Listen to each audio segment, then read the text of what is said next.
E aí, vamos direto ao ponto. Bem-vindos a mais uma análise visual, onde a gente vai mergulhar de cabeça num documento filosófico e social que é simplesmente fascinante, a encíclica de maio de 2026, chamada Magnifica Humanitas, do Papa Leão XIV. A gente sabe que os avanços tecnológicos de hoje são quase estonteantes, né?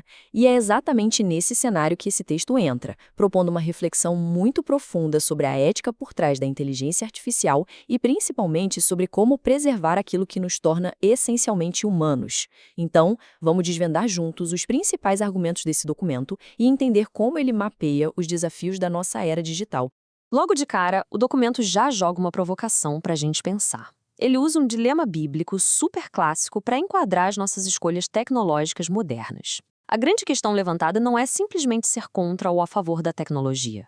A pergunta real é: qual é o propósito daquilo que a gente está construindo com ela? Pensa numa balança. De um lado, a gente tem Babel, que o texto usa para representar uma busca por domínio puro. É aquela ideia de uma tecnologia focada em uniformidade, em arrogância, que funciona como um meio de controle e acaba esmagando a diversidade.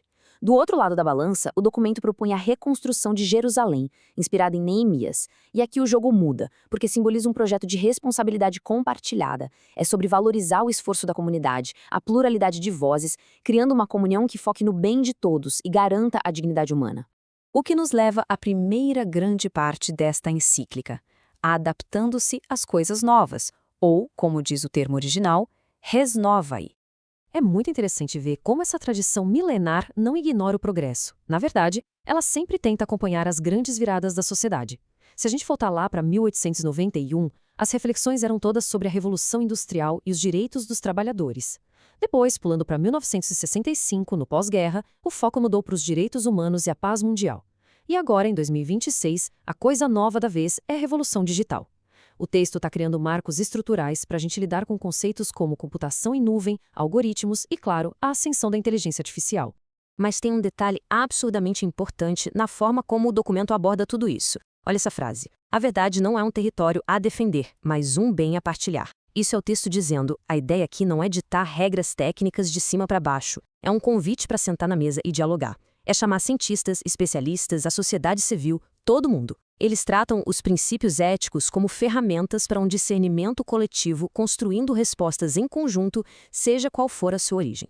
E é com essa mentalidade colaborativa que a gente entra na segunda parte. Princípios para uma era digital. Vamos ver que ferramentas são essas para construir aquela ideia de Jerusalém no nosso mundo hiperconectado? O primeiro grande princípio prático é a subsidiariedade. Historicamente, isso significava que o governo central não deveria engolir as decisões que as comunidades locais podiam tomar sozinhas. Só que hoje, quem detém um poder gigantesco não são só os governos, mas as grandes corporações de tecnologia. Então, trazer a subsidiariedade para o mundo digital significa exatamente impedir que esses monopólios ditem sozinhas as regras do jogo. É garantir que a sociedade, as escolas e as comunidades locais tenham voz e capacidade de influenciar as tecnologias que estão moldando o dia a dia delas. O princípio seguinte é o da solidariedade. E aqui esquece aquela ideia de solidariedade apenas como um sentimento de pena ou empatia distante. O documento trata isso como uma exigência estrutural da sociedade. A gente já vive num mundo onde as nossas vidas estão digitalmente entrelaçadas. Existe uma interdependência real aí. Mas o texto argumenta que a gente precisa transformar essa conexão técnica numa escolha ativa para garantir que as inovações não deixem ninguém para trás, superando a exclusão digital de verdade. E aí a gente chega numa quebra de paradigma fantástica. Sabe o princípio da destinação universal dos bens? Aquele que diz que os recursos naturais da Terra têm que beneficiar a todos? Pois é, o texto atualiza isso de um jeito muito ousado. Ele afirma que bens imateriais, como os nossos dados, os algoritmos, a capacidade computacional e as plataformas, também são bens comuns. O argumento é claro, o controle disso tudo não pode ficar concentrado na mão de uma elite, porque isso gera um nível de desigualdade que é simplesmente inaceitável. A tecnologia precisa servir à humanidade inteira. Bom, com essa base ética muito bem estruturada, o documento entra de sola na seção 3, o desafio da inteligência artificial. E aqui, a análise vai direto para o que eles chamam de paradigma tecnocrático. Antes de falar dos ciscos, o texto faz questão de separar muito bem o que é a máquina e o que é o ser humano. E a diferença é brutal. A IA, por mais impressionante que seja, não tem consciência ou experiência de vida. Ela faz cálculos rapidíssimos, processa rios de dados, simula e se adapta estatisticamente. Ponto. O ser humano é quem cresce através de relações reais, quem tem empatia genuína, responsabilidade moral sobre as suas escolhas e quem realmente vivencia coisas como a dor e a alegria. A máquina simula, o humano vive.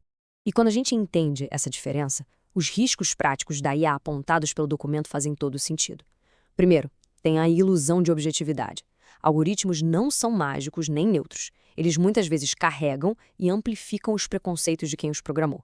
Segundo, o perigo da empatia simulada. Aquelas máquinas que fingem cuidado sem entender o que é cuidar. Terceiro, algo que a gente não pode ignorar. O custo ambiental gigantesco de água e energia que os data centers exigem. E, por último, o risco de automatizar decisões vitais que acabam excluindo e prejudicando os mais vulneráveis, sem deixar espaço para um julgamento humano justo. É por tudo isso que a encíclica lança uma frase de efeito super forte. Precisamos desarmar a IA. Mas calma, isso não significa jogar os computadores pela janela. Significa tirar a inteligência artificial dessas lógicas predatórias de competição. Seja uma corrida armamentista, um monopólio agressivo de mercado ou uma guerra pela nossa atenção nas redes sociais. A ideia é tirar esse poder quase ditatorial da tecnologia e garantir que ela seja direcionada para a paz e para a justiça. Tá, mas e na prática? O documento propõe 3 passos bem concretos e estruturais. 1. Prestação de contas clara, o famoso accountability. Se um algoritmo discriminar alguém ou falhar, a gente tem que saber de quem é a responsabilidade. 2. Auditorias independentes, para garantir transparência e evitar que essas ferramentas sejam caixas pretas intocáveis. E 3. Participação da comunidade. As pessoas que vão ser afetadas por essas tecnologias precisam ter voz na hora de criar as regras, especialmente quando a gente fala de decisões sobre emprego ou assistência social. E assim a gente chega na nossa quarta e última seção do texto, A Beleza dos Limites Humanos. E aqui a crítica filosófica vai lá no fundo da nossa cultura contemporânea. O texto debate de frente as ideologias que estão pegando carona na tecnologia, como o transhumanismo. O transhumanismo costuma olhar para os limites do nosso corpo, o envelhecimento, a dor, a nossa fragilidade, como se fossem apenas bugs técnicos que a máquina precisa consertar e otimizar. Em total contraste com isso, a perspectiva do humanismo cristão enxerga esses limites de outro jeito. A nossa vulnerabilidade não é um erro do sistema. Na verdade, é exatamente no nosso limite, na nossa fragilidade, que nascem a empatia, a conexão verdadeira e a necessidade de cuidarmos uns dos outros. Tem uma citação aqui que bate direto no ponto. A verdadeira realização não nasce da supressão das fragilidades. Faz muito sentido, não acha? Pensa bem, se a gente usar a tecnologia para apagar completamente a dor, as falhas e os limites da condição humana de uma forma totalmente artificial, a gente corre o risco de apagar junto a nossa capacidade de compaixão e de amor. A realização real vem de aceitar que nós somos imperfeitos e de focar mais no cuidado mútuo do que numa busca egoísta por uma performance robótica perfeita. No fim das contas, a mensagem principal converge toda para essa máxima incrível. A qualidade de uma civilização se mede pela sua capacidade de cuidar e não pelo seu poder computacional. Salvaguardar a humanidade não é sobre frear inovação, é sobre garantir que o progresso tecnológico esteja sempre subordinado à qualidade das nossas conexões. Uma sociedade grande de verdade não é aquela que tem o processador mais rápido do mundo, mas aquela que não deixa ninguém ser tratado como algo obsoleto ou dispensável pela máquina. E para fechar nossa análise de hoje, a gente volta para aquela mesma metáfora lá do início.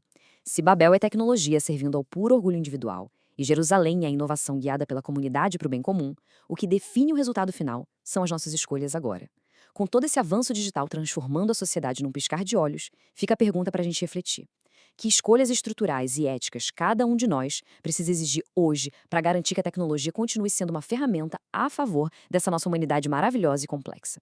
O debate só começou. Valeu por mergulhar nessa reflexão com a gente